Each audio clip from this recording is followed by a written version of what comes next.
and good morning. Thank you guys for your support. And let's head into the KUAM News Zoom room, where probably looking at the only guy who hasn't heard about this whole thing that happened on the news last night, Dr. Hoa Nguyen, because he's in New Orleans. Hey, Doc, good morning. Half a day, Doc. Hey, good morning, guys. Good morning. Good morning, Guam. La celebrity roulette. Let the good times it's roll. nice here, but I miss home. So. Well, can we just start with New Orleans? Because I don't know. I know you sent me a picture of a football game, but what is the COVID situation in New Orleans?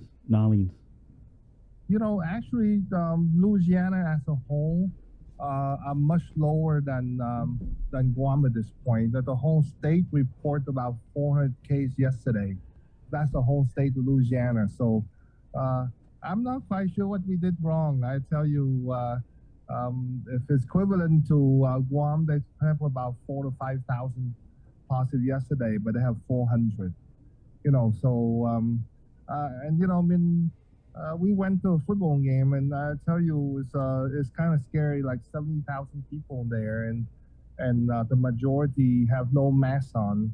You know, so you can go to the game if you have a proof of vaccination or you have proof of a recent test within 48 hours that you are negative, then you can enter the dome. But otherwise, you cannot enter the dome.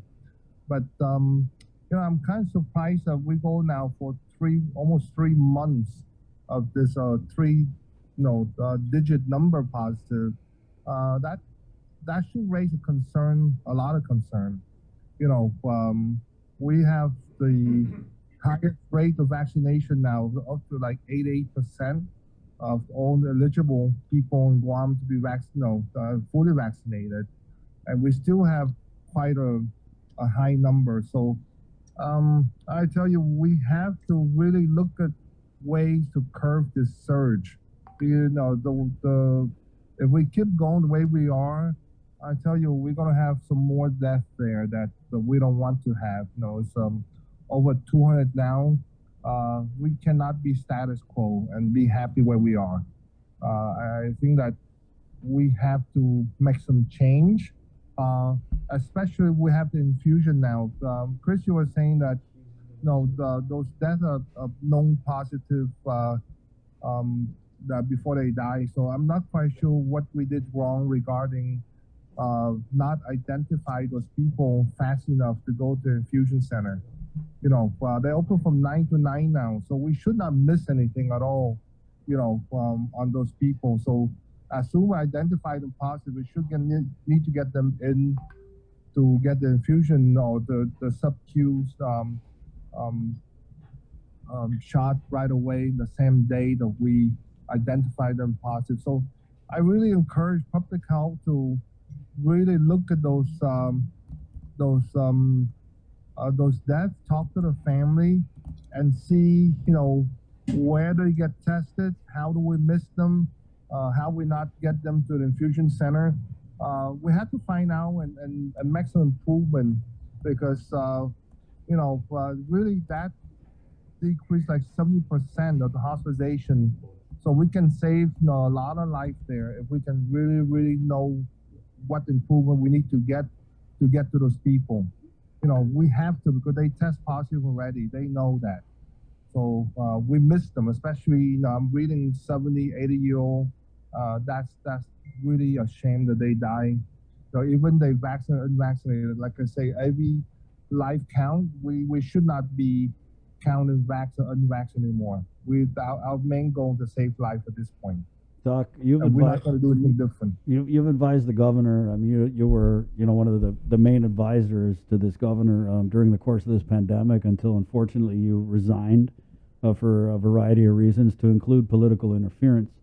But I wanted to ask, when you advised the governor, and we went through these stretches where it was scary, people died, right? Cases were up. Yeah. But we never went through something like this. So I want to take you back to those situations where you advise the governor, when it gets bad, you advise her, hey, come out and talk to the people, you know, maybe soothe their fears, their worries. Because we haven't heard anything from the governor since she put these restrictions in place.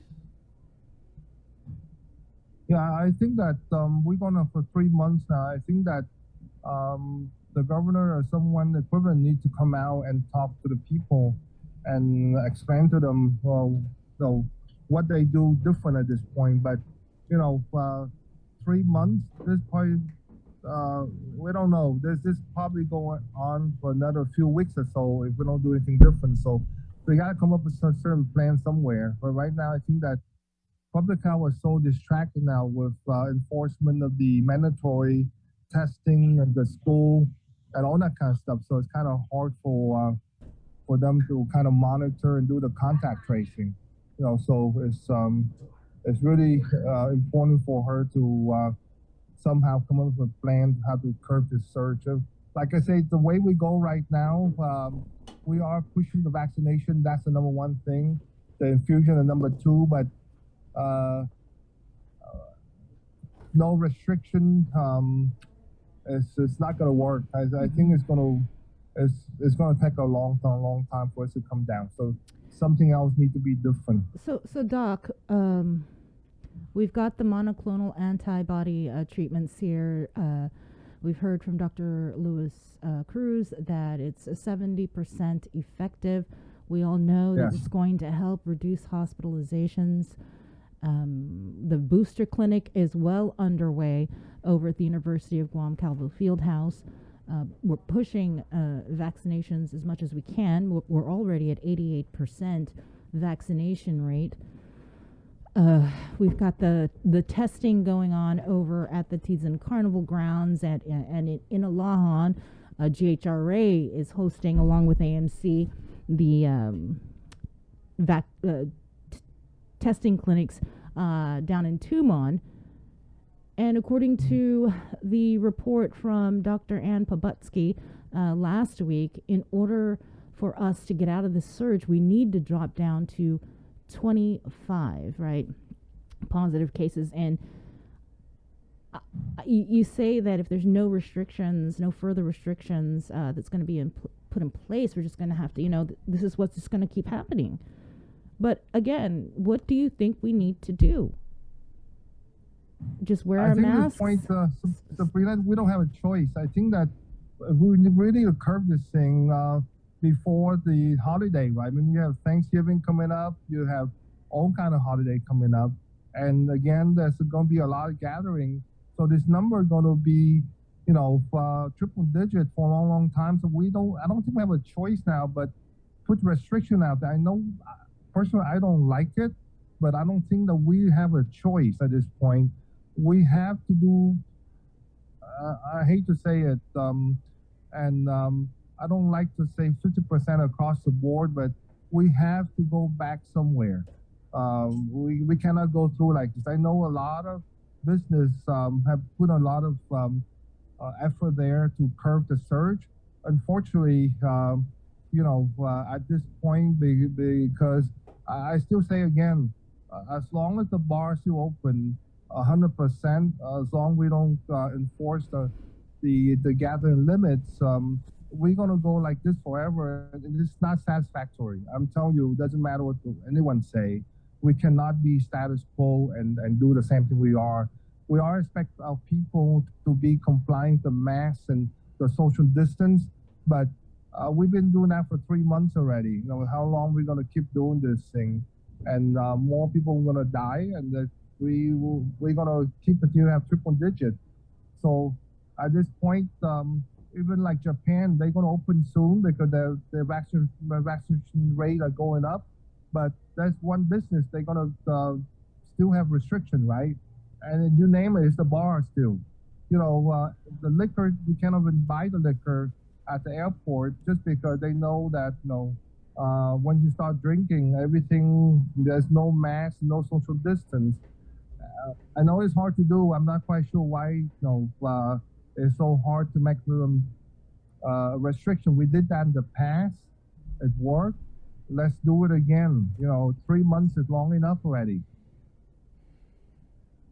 Man, Doc, I feel like, are we the only people who aren't okay with all these people dying? I don't get it. You're right. Uh, We I we don't- got to we got to do better. I don't understand. We had a rapid engagement team that went out into these areas. Why aren't I just was talking about earlier. You say when people come into the clinic and they say I don't want to take the vaccine, you talk with them about it because a lot of these people are just so misinformed or not even informed at all. So we Yes. should have done more to reach these. There should have been a hotline that you can call if you have questions about the vaccine. We should be sending teams out to these elderly.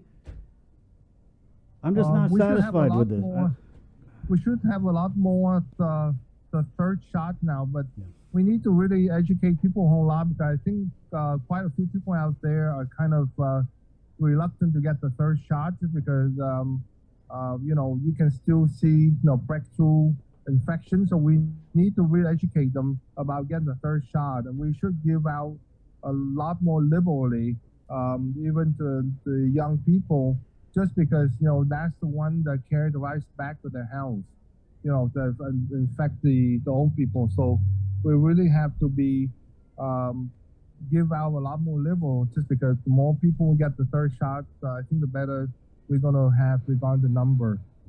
So we really have to do something different at this point. Again, the infusion center worked great only if people identified appropriately and get to the infusion within 24, 48 hours when they test positive. And we should not be reading the known positive that pass away. I think that should be a lot less. Guys, the longer we go with this thing, the longer we wait for the restriction to be in place, our people are tired. They can wear masks and they can do social distance for a certain time, and they're going to let those guards off because they say, we don't do anything different. So it's kind of hard for them to continue to do what they do now. 18, 20 months into this thing is a long time. So yeah, you can't blame people from dropping their guard because, like I say, it's a long time for them to be in this situation where they are. But like I say, yeah, we got to do something different. I mean, the state, for whatever reason, is the Delta are dropping off, but our Delta surge lasts way, way too long. I tell you, it's a good study for the FDA to find out why we have such a high rate of vaccination and such a high rate of breakthrough. That's something someone really have to look to see what's the difference in Guam and the mainland. Yeah, I'm not sure anywhere else in the state that have 88% fully vaccinated still have this high rate of infection. There's something very unique about Guam. Is that our culture or because our comorbidity? I don't know. I'm scratching my head, and someone much smarter need to figure it out. Yeah. What about your colleagues? What are they saying? What do they think we should be doing? Yeah, I think the person that really nice to hear is from Dr. Lombard. I tell you, Peter Lombard should find out why. I think he have pretty good with numbers, so we can ask him. But for me, the only thing I can tell you is that we have to put some restriction in there somewhere. Yeah, natural immunity is nice, but we're gonna lose quite a few people if we don't do that stuff right. Yeah, I thought you physicians had to do no harm. Is do nothing covered under do no harm?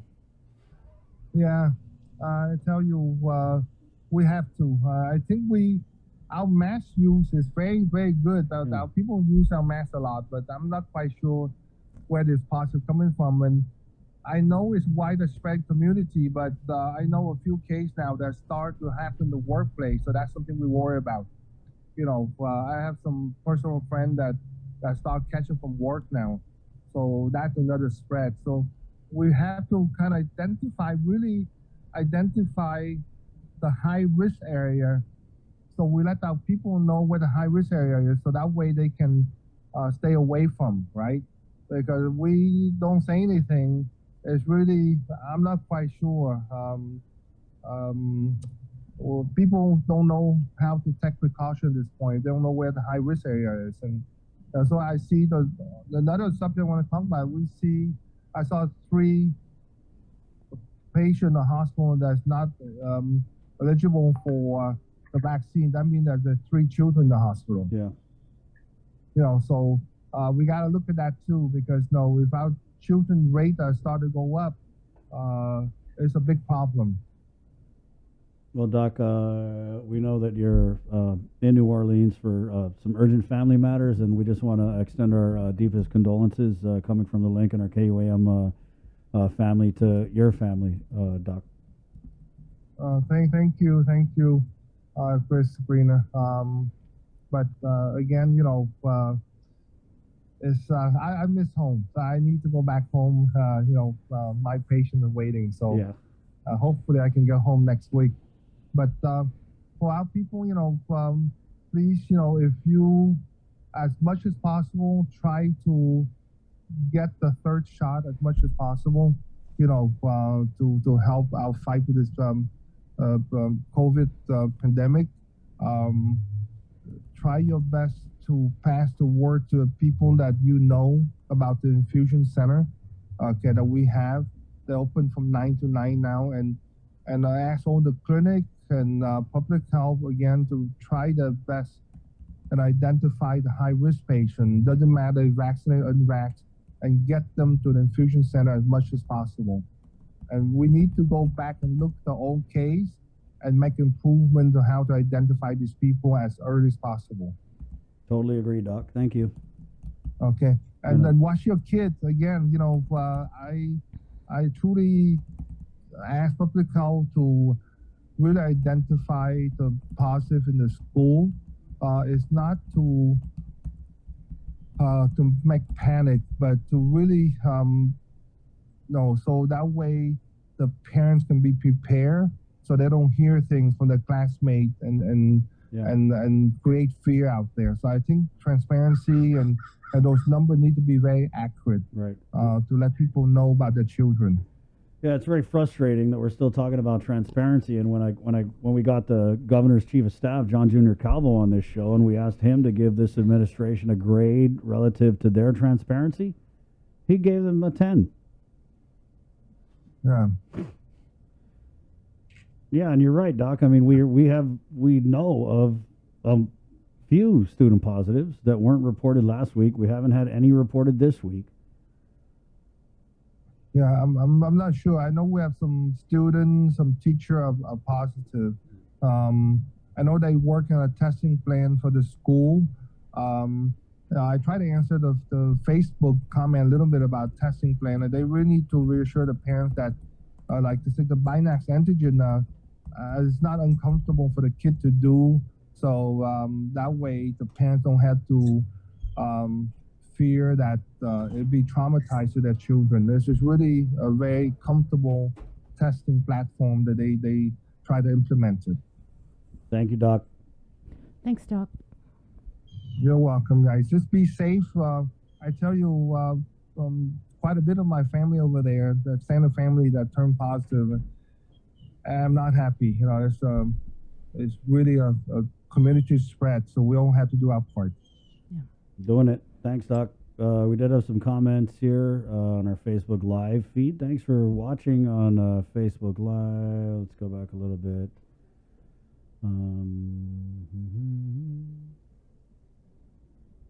We'll start here. Quick's comments. Tell us, Doc, what's your suggestion for a better restriction for us? Maybe the governor will hear it again from you and consider it. Thank you. Rosemary comments, what will it take for the governor to see that further restrictions need to be taken, or has she honestly just turned her back on the people? This behavior of no further action